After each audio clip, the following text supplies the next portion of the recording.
ഏത് പാചകം അറിയാത്തവനും ഉണ്ടാക്കാൻ പറ്റുന്ന ഒരു സിമ്പിൾ സംഭവമാണ് ഇന്നത്തെ വീഡിയോയിൽ കാണിക്കുന്നത്.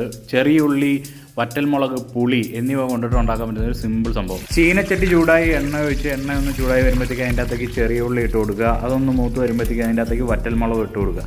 എന്നിട്ട് ഇങ്ങനെ ഗോൾഡൻ ബ്രൗൺ കളർ ആകുന്നവരെ ഇളക്കിക്കൊണ്ടേയിരിക്കുക. എന്നിട്ട് ഇതിനെ അങ്ങ് സൈഡാക്കിയിട്ട് ആറാൻ വെച്ചേക്കുക. ഇത് ആറി കഴിയുന്ന സമയത്ത് ആദ്യം വറ്റൽമുളക് ഒരു പാത്രത്തിലിട്ടിട്ട് നല്ല പോലെ കൈകൊണ്ട് തിരുമ്മി ഉടയ്ക്കുക. അതിനകത്തേക്ക് കുറച്ച് ഉപ്പ് ചേർക്കുക. അതിൻ്റെ ഒന്ന് നല്ലപോലെ ഉടച്ച് നല്ല പരുവത്തിലേക്ക് മുളക് എത്തിക്കഴിയുമ്പോഴത്തേക്ക് അതിലേക്ക് നമ്മുടെ പുളി ചേർത്ത് കൊടുക്കുക, ചെറിയ ഉള്ളി ഇട്ട് കൊടുക്കുക. ഇതെല്ലാം കൂടെ ചേർത്ത് വെച്ച് വീണ്ടും നല്ലപോലെ ഒന്ന് ഉടയ്ക്കുക. ഇച്ചിരി വെള്ളവും കൂടെ ഒഴിച്ച് അതിനെ ഒന്നൊരു പരുവത്തിലേക്ക് ആക്കാവുന്നതാണ്. ഇതിലേക്ക് നമ്മൾ നേരത്തെ ഉള്ളിയും വറ്റൽമുളകും ഒക്കെ വറക്കാനായിട്ട് ഉപയോഗിച്ച എണ്ണ വീണ്ടും ചേർക്കുക. എന്നിട്ട് നല്ലപോലെ ഒന്ന് മിക്സ് ചെയ്ത് കൊടുക്കുക. നമ്മുടെ മുന്നിൽ തയ്യാറായിരിക്കുന്നതാണ് സ്വാദിഷ്ടമായ പുളി തിരുമിയത്.